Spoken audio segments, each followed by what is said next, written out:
Alors, bienvenue à notre conférence sur le CI/CD démystifié, accélérer votre processus de développement. Alors, merci d'être présent. Merci aussi aux organisateurs de nous avoir fait confiance dans la sélection, et puis pour le temps qui passe en fait à organiser tout l'événement.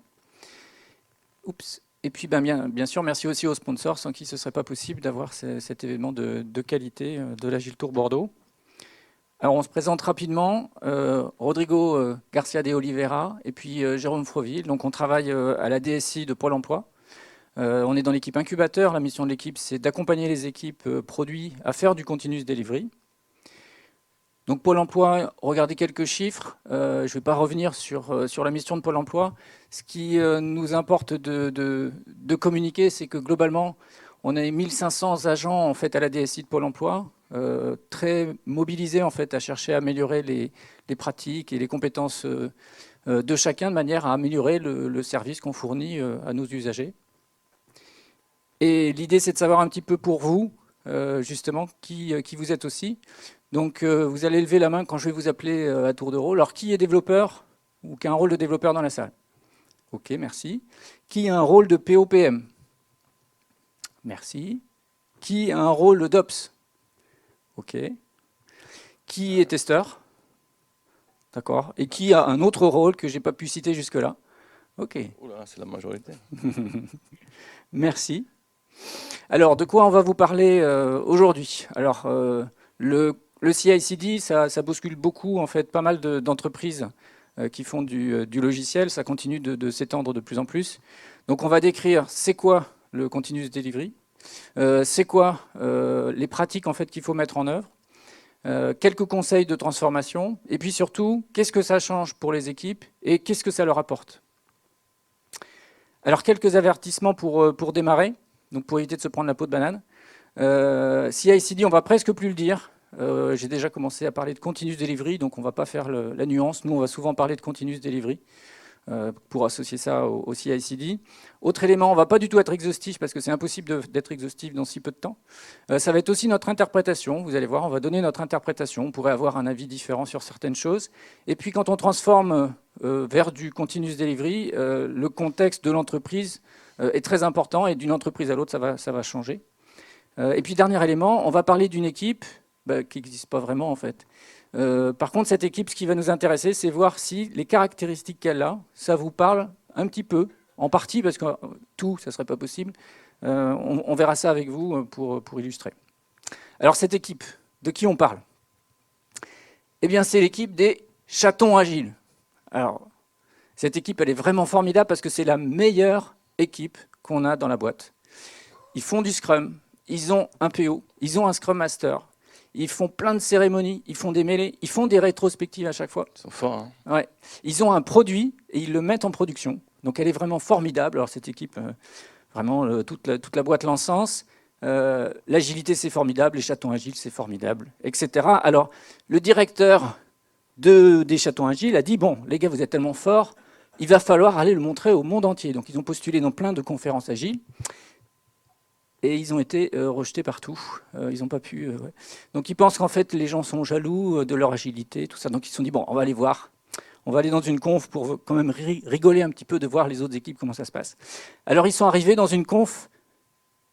Il y a Rodrigo à gauche. C'était une conf qu'on avait donnée. Rodrigo en fait il avait un peu plus de poids.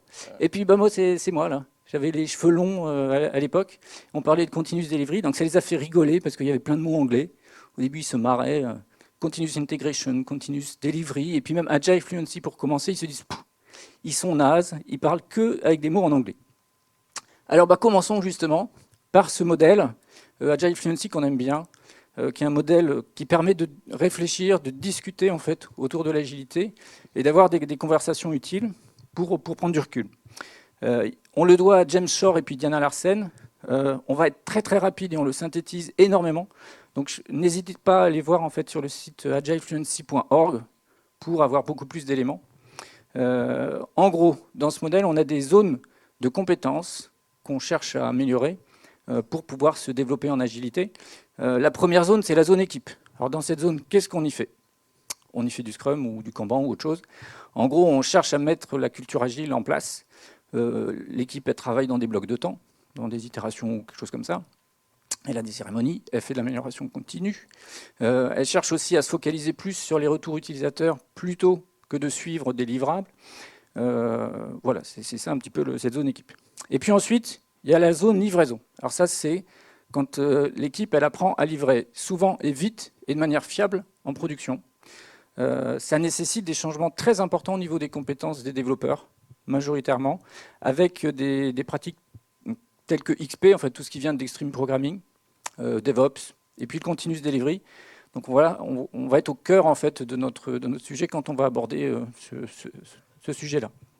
Et puis dans cette zone, le modèle il nous dit quelque chose de particulier pour transformer en fait une équipe vers de la livraison. Il faut amener l'expertise durablement dans l'équipe pour que ça fonctionne. Ensuite, on a la zone valeur. Alors la zone valeur, c'est faire le bon produit, c'est faire le produit qui répond le mieux aux besoins des utilisateurs, l'amener au bon moment, c'est aussi innover. Donc on a des pratiques autour de l'UX, du Lean Startup, etc. Et on voit qu'avec ces trois zones, on vient de décrire globalement les promesses de l'agilité. On y retrouve toutes les promesses qui permettent d'intéresser les gens à l'agilité. On ne reviendra pas sur la quatrième zone par manque de temps. Alors, le modèle ici, il paraît linéaire, mais il n'est pas linéaire du tout. On peut bien sûr progresser sur une zone comme on le souhaite, au rythme qu'on veut, en parallèle ou pas, enfin, etc. Par contre, il y a un élément linéaire, c'est que si on veut être très très bon sur une zone, il faut aussi être très bon sur la zone précédente, et ainsi de suite. Donc pour être très bon sur la livraison, il faut être très bon sur la zone équipe. Et nous, ce qui va nous intéresser, c'est que pour être très bon sur la valeur, ce que cherchent la plupart des entreprises, il faut être très bon sur la zone livraison et très bon sur la zone équipe.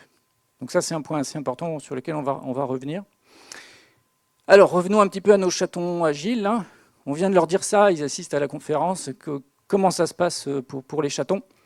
Oh là là, ils sont furax. Alors eux, ils disent quoi? Nous, on est super fort sur la zone équipe. Mais alors le reste, là, c'est n'importe quoi, ce modèle. Ils ne veulent pas entendre parler de ce modèle-là. Ils nous disent c'est n'importe quoi. Qu'est-ce que vous avez voulu dire? Qu'on n'est pas vraiment agile? Bon, calmez-vous, les chatons. On va quand même, tranquillement, aller expliquer ce que c'est que la livraison, si vous êtes OK. Bon, ils sont OK, Rodrigo. Ils ont l'air vénères, là, ces chatons, là, agiles. Hein. Oui. Bon, voyons qu'est-ce que ça veut dire, cette zone livraison. En effet, les modèles Agile Fluency disent que pour être bon dans cette zone livraison, il va falloir être excellent dans sa livraison logicielle. Et en effet, pour être bon dans la livraison, il va falloir, l'un des éléments à maîtriser, c'est bien sûr les continuous delivery. Hop, ça. Oui. Donc, qu'est-ce que c'est cette histoire de continuous delivery? Donc, le continuous delivery est une méthode d'ingénierie logicielle dont l'objectif principal va être d'avoir un cycle de vie de l'application très petit. Toutes les actions qui vont être menées quand on fait du continuous delivery vont aller dans le même sens, c'est-à-dire optimiser les processus de livraison afin d'avoir des mises en production rapides, fiables et répétables.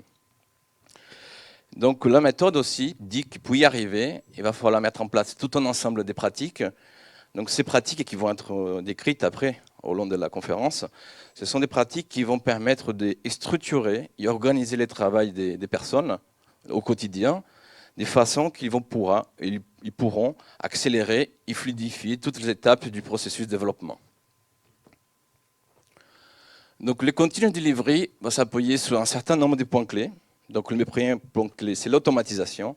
Bien sûr, si on veut passer des cycles de quelques mois à quelques jours, il va falloir automatiser toutes les étapes du processus de livraison au maximum.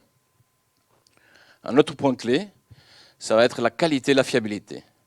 En effet, si on souhaite apporter des modifications dans une grosse base de code de façon fluide et fiable, il va falloir que la qualité du code soit maintenue tout au long de la vie de l'application. Autrement dit, il va falloir éviter que notre code finisse comme ça.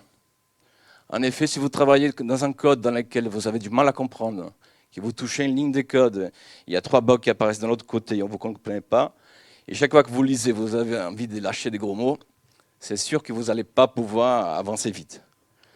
Donc pour éviter tout cela, il va falloir mettre en place, il va falloir que votre processus de développement soit basé sur des pratiques des pratiques qui vont garantir que la qualité vont être suivies de façon intrinsèque. Un autre point clé, ça va être de disposer d'un feedback continu. En effet, l'idée, ça va être d'obtenir un retour d'information, un continu dans toutes les étapes du processus de livraison, afin que l'équipe puisse identifier et corriger rapidement tous les problèmes qui vont détecter, avant d'arriver en production, bien sûr. Pour avoir des feedbacks en continu, il va falloir deux choses. Avoir des tests en continu, donc il va falloir lancer toute la batterie des tests en continu pour détecter les problèmes avant d'arriver en production. Et aussi, il va falloir disposer de la supervision en continu afin de détecter rapidement les problèmes une fois qu'on est en production. Donc ça, c'est une définition assez abstraite, Jérôme. Est-ce que pour nos chatons agiles, on va pouvoir faire quelque chose pour qu'ils sachent où ils en sont? Oui. Alors on rencontre souvent des équipes qui nous disent, nous, on fait du continuous delivery, il n'y a pas besoin qu'on soit aidé, tout va bien. Donc nous, on s'est fixé quelques petites remarques comme ça, là, ce qui est indiqué ici, pour savoir si oui ou non vous faites du continuous delivery. En tout cas, c'est notre interprétation. On peut bien sûr faire mieux, mais voilà, on va expliquer ça. Alors si vous livrez en production au moins chaque semaine, c'est déjà pas mal. Si en plus une modification de code, vous l'amenez justement en production chaque semaine, c'est-à-dire que vous ne le gardez pas sous le coude dans une branche, etc. pendant longtemps, là c'est pas mal aussi. Hein. Et puis troisième critère, c'est les incidents en production. Quand vous avez des incidents impactants, si vous les corrigez en moins d'une journée, là, on considère qu'avec tout ça, on n'est pas très loin d'avoir du continuous delivery. En tout cas pour nous, c'est suffisant. Alors ça, en fait, ça vient pas de n'importe où, mais on n'a pas nécessairement beaucoup le temps de le présenter. Ça vient d'Accelerate, qui ont choisi 4 indicateurs, on en a mis que 3, mais 4 indicateurs principaux pour permettre de se situer en fait autour de la transformation vers du continuous delivery. Ce livre, il date de 2018, c'est un incontournable quand on cherche à se transformer sur ce sujet-là. Et on peut avoir des infos sur dora.dev aussi sur le site. Voilà, on n'en parlera pas plus que ça. Et alors nos chatons agiles là, est-ce qu'ils respectent en fait les 3 petits critères qu'on a mis quoi? Oh là là, ils sont très inquiets. Alors qu'est-ce qu'ils nous disent? D'accord, ils livrent, je les ai dans l'oreillette en fait là. Ils livrent en production des fonctionnalités tous les 2-3 mois. Ça marche pas. Ils font des fonctionnalités, ils mettent 9 mois en fait à les amener en production. Ça marche pas non plus. Pas très rapide ça. Hein. Non. Par contre, ils livrent tous les mois en production les correctifs. Ça va pas le faire non plus. Alors là, du coup, ils sont très inquiets. Alors, tout ce qu'on peut leur conseiller, moi, ce que je leur dis, c'est d'aller voir sur le terrain un petit peu comment ça se passe. On va aller peut-être questionner le PO, on va peut-être aller questionner les développeurs pour voir un petit peu c'est quoi la vraie vie en fait dans cette équipe, quoi. Ils sont OK. Donc, on va essayer de les rassurer. J'espère qu'on va les rassurer. Hein. Et donc on est parti, on va aller voir un petit peu sur le terrain comment ça se passe. On va commencer par le PO. Alors le PO, comment ça se passe pour lui? Déjà il dit que son métier c'est très compliqué, parce qu'en fait il a un manager qui a des sortes de phobies, des sortes de... Voilà. Lui, la première phobie c'est qu'il a peur que l'équipe soit pas assez alimentée en user stories. D'un coup on ne sait pas ce qui se passe. S'il se passe un truc au niveau du PO, il faut plein d'US pour qu'il puisse être alimenté. Donc le PO, il fait plein d'US en avance. Il passe beaucoup de temps à alimenter en fait sa backlog avec des US. Et puis il a une deuxième phobie, le manager, c'est est-ce que l'équipe a fait bien le produit qu'on a défini, quoi. On a défini une solution bien précise, est-ce qu'ils font bien ce truc-là? Et donc le PO, qu'est-ce qu'il fait? Il va tout décrire dans l'US en détail, vraiment. Et du coup, ça va prendre des US qui vont faire peut-être une page A4, parfois 2, des fois pire. Voilà. Et donc du coup, ça lui prend un temps énorme, le PO, de travailler sur ces US. Après, par contre, il est rassuré parce que tout est écrit. Donc les développeurs, ils n'ont plus qu'à tout lire et coder. Pas certain qu'ils le lisent. Ah non, mais ça c'est un autre sujet, il faut demander aux développeurs, quoi. En tout cas, côté PO, c'est ce qu'on lui demande, en tout cas explicitement. Alors il a bien conscience de travailler sur le comment répondre aux besoins, parce que du coup, il détaille énormément les choses pour s'assurer que l'idée en fait, du produit qu'ils avaient, c'était ça qu'il faut faire. Mais du coup, il travaille peu sur la valeur, peu sur le pourquoi, et peu sur le quoi, c'est-à-dire les besoins. Il a plus le temps, il est surbooké en fait. Et puis comme il est surbooké, son manager a trouvé la solution, il a pris un bureau à part, en disant comme ça, tu pourras bosser, le manager est super content. Donc voilà pour le PO. On attaque les développeurs? Ok. Donc en effet, je suis allé aussi les voir et du coup, ils ont ramené aussi leur petit lot de problèmes. Donc ils nous ont dit qu'ils attendent souvent. Ils sont souvent bloqués parce qu'ils attendent toujours quelqu'un. Des fois, ils attendent les ops. Parce que bien sûr, ils n'ont pas les droits dans la chaîne de livraison. Donc dès qu'ils ont un problème d'environnement, dès qu'ils veulent déployer une nouvelle version dans un environnement, ils doivent passer par un système de ticketing. Et du coup, ça, des fois, ça peut prendre quelques jours pour résoudre les problèmes. Ils disent aussi qu'ils attendent eux-mêmes, entre eux. Notamment, ils attendent le tech lead. Parce que les chatons agiles, ils utilisent un système qui s'appelle Feature Branch, dans lequel chaque développeur il travaille de façon isolée pendant des semaines. Et du coup, quand ils veulent intégrer les développements, ils veulent quand même garantir un petit peu la qualité du code. Donc, du coup, ils ont un système des revues de code. Et du coup, il faut attendre que quelqu'un les valide. Et normalement, c'est les lead tech qui va centraliser toute cette validation. Et du coup, comme des fois il est occupé, ça peut prendre des jours. Puis encore, s'il n'est pas content, il n'est pas satisfait, on va se lancer dans un match de ping-pong. Et du coup, ça peut prendre du temps. Également, il attend le PO, justement. Il est souvent débordé. En effet, il n'est pas à côté, il est dans un bureau à part. Et on ne le voit pas souvent en dehors des cérémonies agiles. Donc des fois, l'équipe il a des doutes sur le fonctionnel. Donc bien sûr, ils envoient des questions par écrit. Des fois, ça prend du temps. Et des fois, la réponse n'est pas très claire. Donc du coup, les développeurs, ils se trouvent à prendre des choix qui s'avèrent faux. Et des fois, c'est en période de recette. Et puis encore, des fois, c'est les propres utilisateurs finaux qui se rendent compte qu'ils se sont plantés, quoi. Un autre problème qui a été relevé, ils disent qu'ils ont peur. Ils sont paralysés par la peur de casser leur code. Donc ils n'osent plus faire des refactoring dans leur code, parce qu'en effet, leur code n'est pas modulaire. Et aussi, ils n'ont pas suffisamment de code pour assurer des non-régressions. En plus, comme ils travaillent avec ces systèmes de feature branch, du coup, ils travaillent longtemps pendant des semaines hein, de façon isolée. Ils n'osent pas modifier les codes qui est à côté avec le peur de casser les codes de copains. Donc du coup, voilà, donc encore un autre problème. Et aussi, il y a certainement du code legacy. Et du coup, c'est une autre équipe qui l'a fait, un code qui est lisible. On sait que ça marche, mais comme on n'a pas des tests suffisants, donc on n'ose pas toucher ce code-là. Conséquence, la dette technique augmente de façon contrôlée dans cette équipe. Et le pire des problèmes, c'est qu'ils disent qu'ils sont souvent stressés. Les semaines avant la grosse livraison, c'est toujours les rushs. Ils sont submergés par des bugs et ils ont du mal à corriger ces bugs parce qu'en fait, c'est des bugs qui vont concerner des codes qu'ils ont implémentés il y a 2 mois. Donc, du coup, ils ne se souviennent plus beaucoup de ce qu'ils ont fait. Et puis encore, dans la dernière semaine, ils sont obligés de faire des longues journées pour respecter les délais. Et comme on fait des big bangs, donc on est obligé de couper la prod le week-end. Donc ils sont obligés de faire des astreintes. Et des fois, ils doivent intervenir en week-end quand ils sont en famille. Donc c'est pas très cool. Donc je sais pas, qu'est-ce que tu en penses? Les panoramas, c'est pas très joyeux, quoi. Ouais. Ah, tu reviens. Ouais. Alors déjà, si vous avez rencontré quelque part un de ces problèmes-là, alors peut-être pas dans cette étendue-là, levez la main pour voir si ça vous parle un petit peu. Ah oui, oui, quand même, il y a pas mal de monde. Hein. Ouais, quand même. Mince, moi. Bon, j'espère que vous n'avez pas tout ça en même temps et à cette ampleur-là, mais tiens, je reprends la petite zapette. Ouais. Alors, là, je vais vous dire, je les entends hein, dans l'oreillette, là. Comment ça va, les chatons agiles, là? Alors, si vous avez jamais vu des chats pleurer, ça pleure, voilà. Ils pleurent, nos petits chatons agiles. Bon, ben, comment ça va? Bon, ben, ça va pas du tout. Là, ils se rendent compte que vraiment, ils s'appellent chatons agiles, mais ils croyaient être beaucoup plus agiles que ça, et que là, ça va pas. Alors, ils disent finalement qu'Agile Fluency, c'est peut-être pas si mal comme modèle. Ça permet quand même de se dire que bah, sur l'équipe, ils sont vraiment très bons. Par contre, sur la livraison et la valeur, là, ça va pas du tout. Il va falloir qu'ils fassent quelque chose, quoi.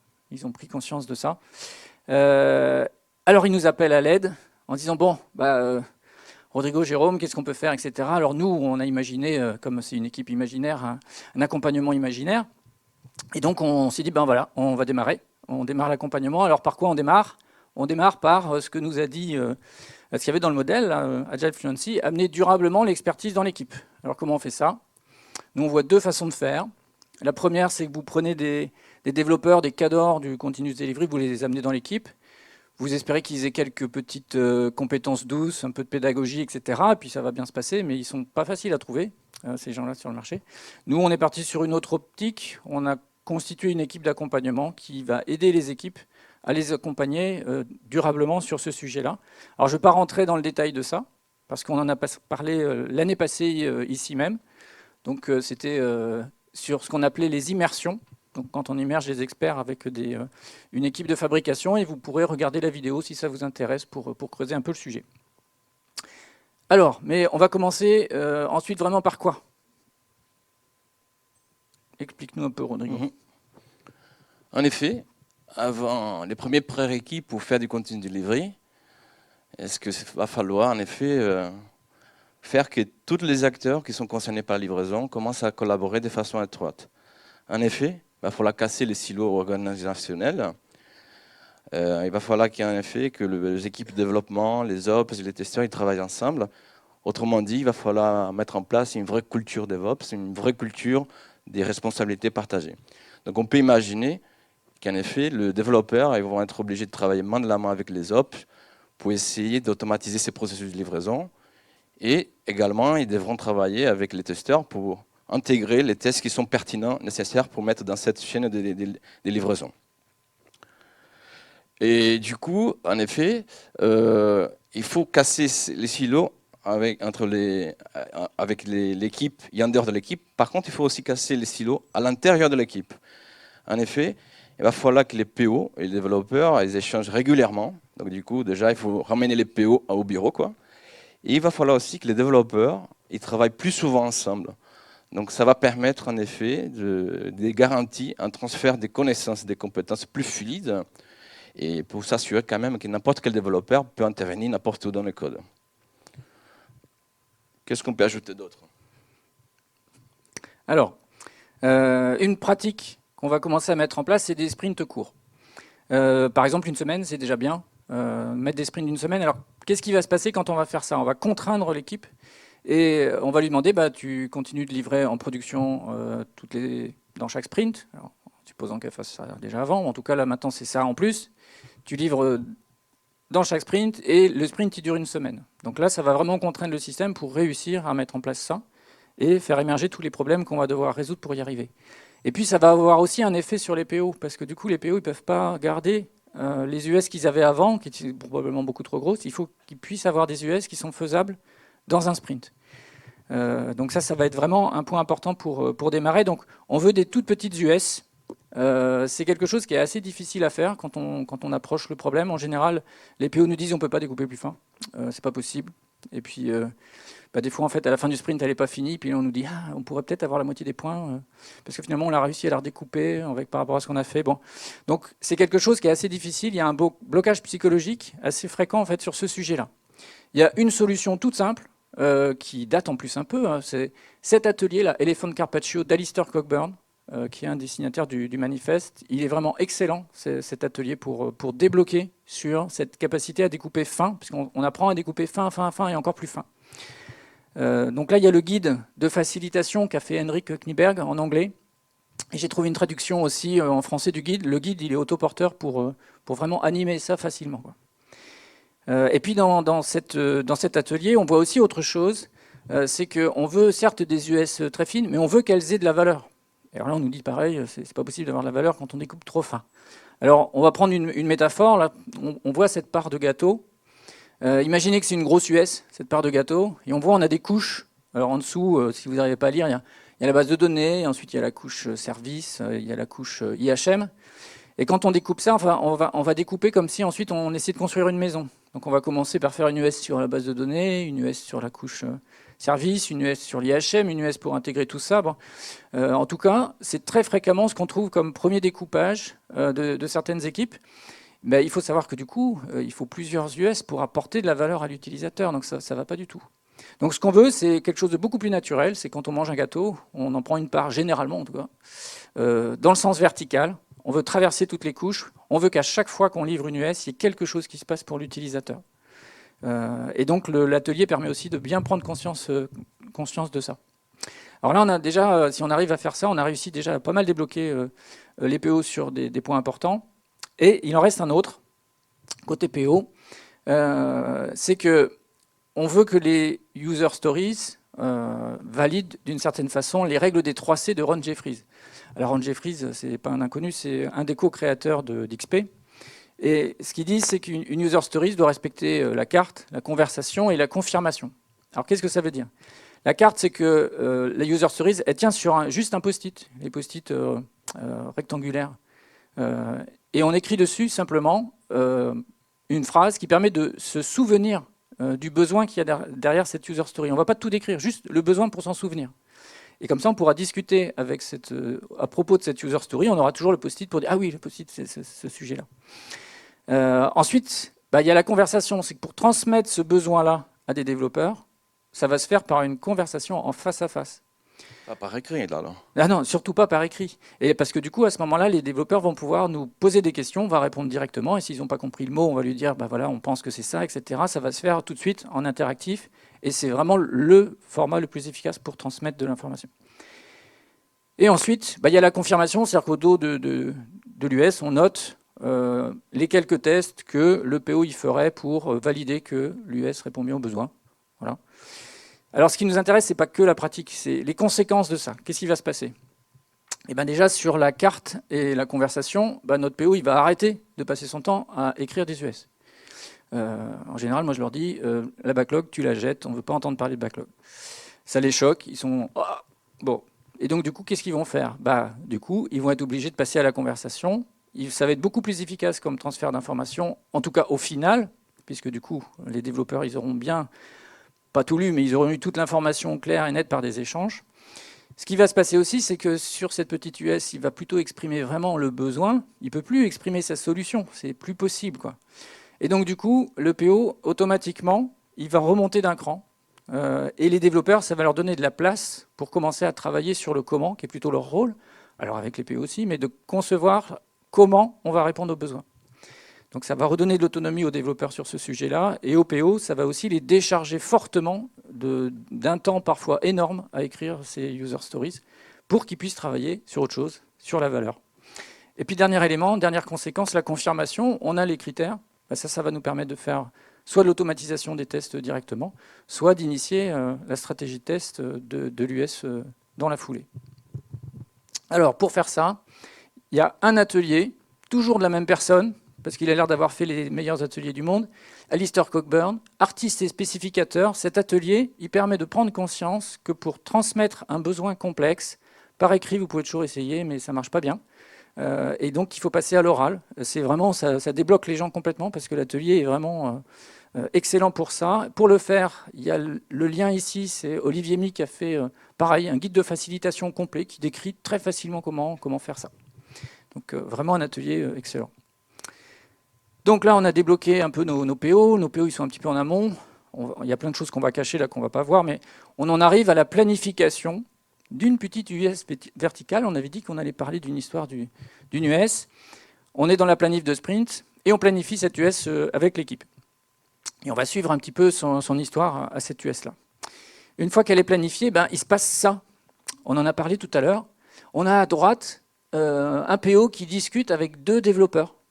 C'est comme ça qu'ils transmettent le besoin. Cette image, elle est vraiment parlante, parce que du coup, ils discutent, c'est une vraie conversation autour de l'US. C'est quoi le besoin, machin, comment tu verrais les choses, peut-être comme ça, etc. Et si on faisait ça. Et puis, ça peut servir aussi, la même chose, pour montrer du logiciel, quand l'équipe va commencer, les développeurs, à réaliser quelque chose, montrer tout de suite au PO pour avoir un retour, pour voir s'ils sont complètement à l'ouest ou pas. C'est bien, les personnes parlent entre elles. Oui. Bon, je te passe la main, parce que maintenant... on va parler un peu développement. Donc voilà, l'US elle est prête. Donc comment il peut se rassembler une journée typique de développement dans une équipe qui fait du continu de livrer. Donc d'abord, les chatons agiles, ils vont plus faire appliquer les systèmes des features branches pour travailler, ils vont plutôt faire du mainline, qui est connu aussi avec les noms de trunk-based development. Cette pratique, elle consiste à que toute l'équipe va principalement travailler sur une seule branche, la branche principale. Donc, soit tout le monde va committer directement sur la branche principale, soit les personnes vont utiliser des branches de courte durée, des branches qui vont être fusionnées dans la branche principale très rapidement, souvent dans moins d'une journée. Donc on ne va jamais trouver, ces cas-là, des branches de longue durée associées à des environnements, ni des branches associées à des jalons. Donc l'effet d'intégrer du code régulièrement, ça va permettre du coup de favoriser les travaux en des petits lots. Ça va accélérer les feedbacks, parce qu'en effet, comme on commit tous les jours, si on a cassé quelque chose, on va le savoir tout de suite. Mais surtout, ce qui est vraiment important de cette pratique dans un contexte de continu delivery, c'est qu'elle va pousser l'équipe à travailler autrement. Comme tout le monde travaille sur la même base de code, sur la même branche, pour ne pas marcher les uns sur les autres, ils vont être obligés de causer, de parler entre eux. Et du coup, ça va faire vraiment les développeurs collaborer de façon plus étroite. D'autres choses qui apportent, qui est positive, c'est que du coup, le code qui est produit, il va être partagé aussitôt à tout le monde, ce qui va permettre du coup débloquer les personnes, comme le cas des chatons agiles, qui n'osaient pas de refactorer du code avec le peur de casser les codes qui étaient cachés dans une autre branche. D'autres pratiques qu'une équipe qui fait de continu delivery va être obligée de maîtriser, c'est le feature flipping. Les feature flipping, c'est une technique de développement qui consiste dans l'utilisation des interrupteurs logiciels qui vont permettre l'activation, vont contrôler l'activation et la désactivation d'une fonctionnalité sans avoir à déployer une nouvelle version. Il y a plein de cas d'usage d'utilisation de feature flipping. Par contre, l'équipe qui font du continu delivery, ils vont l'utiliser surtout associé avec la pratique de mainline. Parce qu'en effet, quand on fait de mainline, quand on va intégrer du code chaque jour, il peut arriver qu'on va vouloir intégrer du code, des fonctionnalités qui ne sont pas finies, ou des fonctionnalités qui ne souhaitons pas qu'ils soient affichées aux utilisateurs finaux. Solution, on va mettre un interrupteur autour de cette fonctionnalité, et du coup, on va pouvoir livrer cette fonctionnalité en production, désactiver, tout en laissant la possibilité de l'activer dans un autre environnement pour pouvoir tester en avance des phases. Une équipe qui fait du continu delivery, ils vont vouloir toujours travailler en pair programming. Ils sont convaincus que le code qui est fait à deux, c'est de meilleure qualité, c'est plus simple et ça permet de prendre des décisions plus rapidement. Mais ce qui est vraiment intéressant dans un contexte de continu delivery, c'est que le pair programming va permettre d'éliminer les goulots d'autres règlements qui arrivent quand on fait du feature branch. En effet, on n'a plus besoin d'attendre que quelqu'un valide notre code. On n'a plus besoin que quelqu'un relise notre code parce que le code va être relu en même temps qu'il est développé avec les pairs qui est à côté. Hein? Et le mob? J'ai vu qu'il y avait le mob. Ah, en effet. Donc, dans un contexte des continu delivery, on va avoir tendance d'appliquer une autre déclinaison du pair programming, qui c'est le mob programming. Donc, au lieu d'avoir deux personnes qui travaillent sur le même code, on va avoir toute l'équipe. Donc on va privilégier cette technique, cette pratique pour travailler sur des problèmes complexes ou sur des parties du code qu'on souhaite vraiment que tout le monde ait la connaissance profonde. Une autre pratique, donc une équipe qui fait du continu delivery, ils sont conscients qu'il faut soigner la qualité du code. Donc pour cela, ils vont utiliser plein de pratiques, mais la plus importante c'est celle-là, c'est le TDD. Donc cette pratique est une méthode de développement avec 3 phases très claires.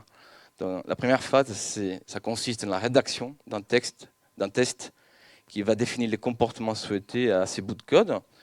Donc ça va permettre aux développeurs de prendre du recul et de s'aligner avec les besoins souhaités. Donc là, à ce moment-là, les tests, il est en rouge, il ne passe pas. La deuxième étape, c'est on va implémenter les stricts minimums pour que ces tests passent, pour que les tests soient en vert. Et pour finir, il y a la troisième phase, la troisième étape, c'est l'étape de refactoring, dans laquelle on va optimiser les codes sans changer les comportements initiaux souhaités. Donc, en plus d'être conscient que les codes doivent être plus simples, de meilleure qualité, c'est très intéressant de le faire dans un contexte de continu delivery, parce que si on applique cette méthode de façon disciplinée, on s'assure d'avoir une couverture des codes, des tests unitaires de 100% de son code, ce qui est très important dans le cadre de continuous delivery. Également, une équipe qui fait du continuous delivery, ils savent que ce n'est pas suffisant les tests unitaires. Donc il faut faire d'autres types de tests. Donc c'est pour cela qu'ils vont travailler main dans la main avec les testeurs pour rédiger, pour définir leur stratégie de test, c'est-à-dire ils vont définir la pyramide de tests. Dans ce document, on va définir précisément quels sont les types de tests, les niveaux de tests, qui le fait et combien on fait de chaque type de test. De cette façon, un développeur, quand il va commencer un développement, il sait pertinemment quel type de test il va réaliser. Donc voilà, donc, les développeurs ils ont fini leur boulot. Le pipeline. Et du coup, c'est le tour de passer les relais à notre pipeline. Qu'est-ce que c'est le pipeline? On va regarder un peu plus de près ça. Donc le pipeline, c'est simplement l'implémentation automatisée de toutes les étapes nécessaires pour mener une modification du code jusqu'à production. Donc dans le pipeline, son fonctionnement nominal, ça va être que dès qu'il y a une modification de code, donc le pipeline va être déclenché. Donc on va fabriquer un livrable qui va passer à toute une étape de validation, des étapes de validation, une série d'étapes de tests. Et à la fin, on va avoir une release candidate qui, du coup, si les besoins existent, on va le mettre en production. Les pipelines de déploiement, dans une équipe qui fait du continue delivery, a quelques objectifs principaux. Il faut que ces pipelines rendent l'équipe autonome vis-à-vis de la chaîne de livraison.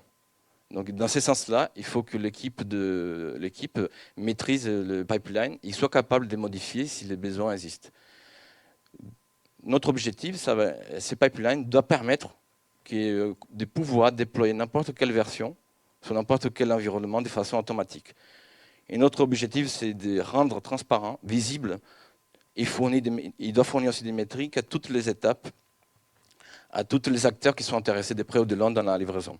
Et pour finir, un pipeline doit en effet apporter ces feedbacks continus pour que l'équipe puisse identifier et corriger les problèmes rapidement.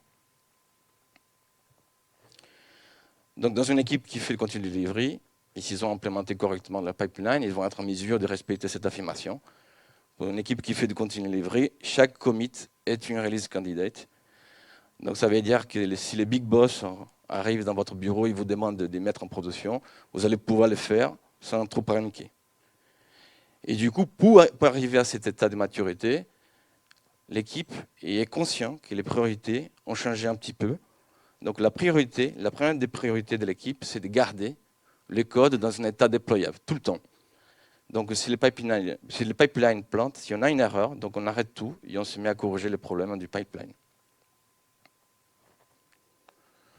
Donc voilà, donc, on a parlé un petit peu du pipeline. Donc du coup, qu'est-ce que ça peut arriver? Donc dans le cas de figure, on a fait le dev, il y a le pipeline qui s'est déclenché, donc on s'est planté, donc le pipeline va échouer.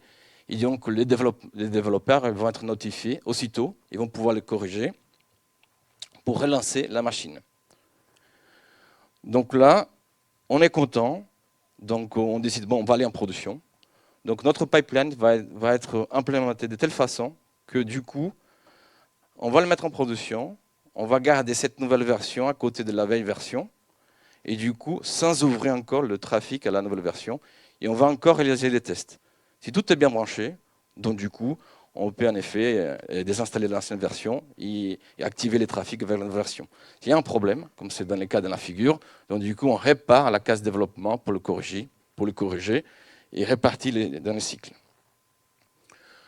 Également, comme on avait dit précédemment, il va falloir aussi avoir une belle observabilité, avoir de la supervision, parce que si, malgré tous les tests et toutes les vérifications, s'il y a des problèmes, on va être obligé de suivre des métriques.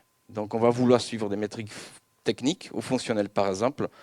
Si on voit que les temps de réponse des requêtes commencent à augmenter de façon importante, donc du coup, il va y avoir une alerte qui va être lancée, et du coup, les développeurs, les autres vont être notifiés, et on va revenir à la case de développement pour la corriger, pour répartir. Également, on va suivre des métriques fonctionnelles. Par exemple, dans un site d'e-commerce, si le nombre de transactions d'achat diminue de façon importante, donc ça veut dire qu'il y a un problème.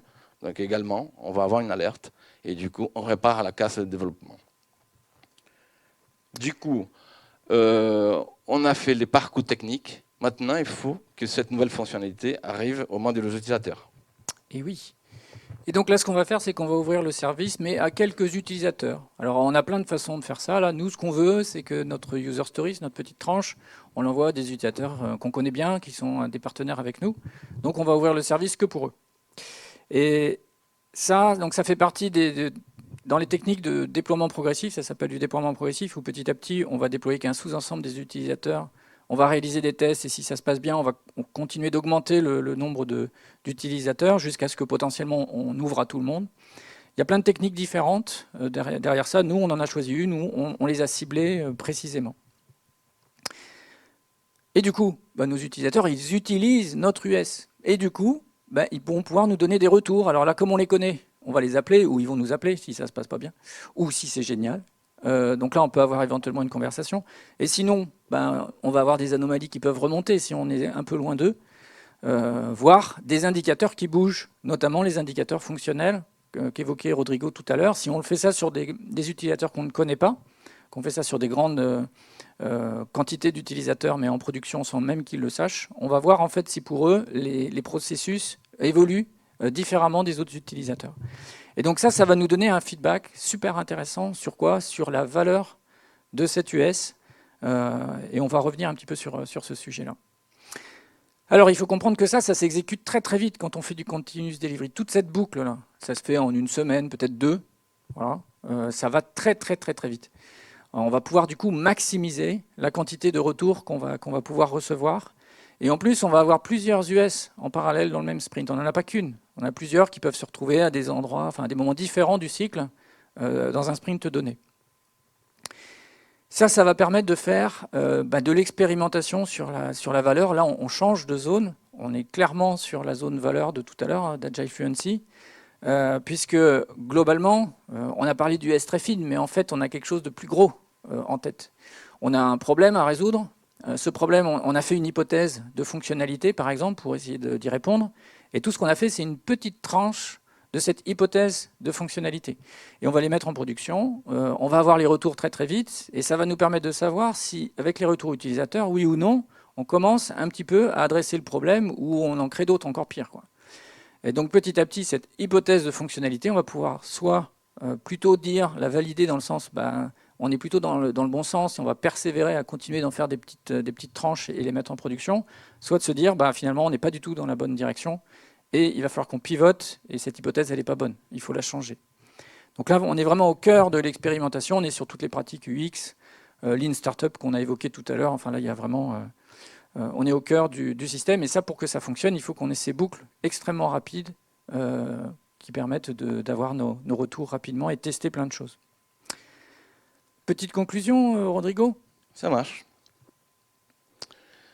Donc en effet, si on récapitulait les idées principales qu'on voulait passer avec cette conférence. D'abord, on trouve intéressant que tout le monde se pose la question, que les équipes qui se posent cette question. Comment ça va notre agilité à l'intérieur de l'équipe? Et on vous propose les modèles Agile Fluency qui peuvent vous aider à répondre à cette question. Une autre idée, c'est qu'en effet, les continuous delivery, ça change vraiment la donne. En effet, vous allez obtenir un processus de fabrication logicielle beaucoup plus efficient. Donc l'effet qui va vous permettre de livrer des fonctionnalités assez rapidement, c'est qui va permettre de réduire votre time to market et améliorer la satisfaction de vos clients. Parce qu'en fait, vous allez être en capacité de réagir rapidement à leur retour.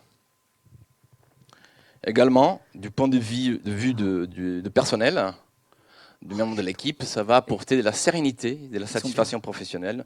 Bien sûr, l'effet de réduire les risques partout, l'effet de travailler en petit lot, l'effet d'avoir un processus automatisé qui détecte tous les problèmes et même la capacité de faire des retours en arrière s'il y a les besoins.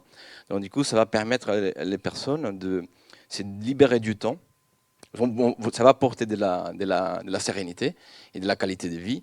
Et autrement, le fait que le continuous delivery va augmenter la productivité des équipes parce qu'on va libérer ces personnes de la réalisation des tâches répétitives pour qu'ils puissent se consacrer à des tâches en fait plus stimulantes. Donc il faut vraiment avoir ça en tête. Dans ces modèles, quand on fait du continu delivery, les rôles de développeurs est grandement modifié. Donc on va le dire, ils prennent de l'ampleur, donc il va falloir qu'ils aient plus de responsabilités, pas que le développement, ils vont mettre en production, ils vont gérer d'autres choses. Donc ça nécessite l'acquisition des plans de pratique. Ils ne sont pas évidentes, donc c'est pour cela, comme on avait dit avant, il va falloir les accompagner et les former. Également, le rôle du PO est impacté, donc il se libère de la réalisation de certaines tâches pour pouvoir se consacrer à la principale responsabilité d'un PO, qui est de maximiser la valeur du produit.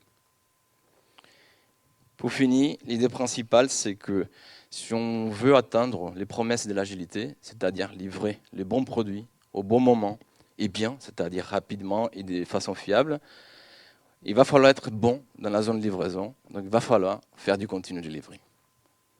Avant de nous quitter, on vous laisse quelques lectures. Donc, les premiers bouquins Continu Delivery, ça commence à dater, c'est 2010. Par contre, ça reste le livre de référence, si vous voulez apprendre sur le Continu Delivery. On détaille vraiment toutes les pratiques nécessaires. On a l'autre bouquin qui a été un peu déjà présenté par Jérôme, Accelerate, qui a plein des outils de transformation, notamment des indicateurs qui permettent de mesurer votre performance des livraisons. Un troisième bouquin, The Art of Agile Development. C'est un livre un peu plus contemporain, donc ça permet du coup d'apprendre des pratiques un peu, on va dire, remises au jour, quoi. Et un dernier bouquin, Inspired de Marty Kagan. Là, c'est plutôt axé produit, donc c'est un livre plutôt destiné pour les PE et les PM. Donc, merci de votre écoute. Si vous avez des questions, nous serons ravis de les répondre.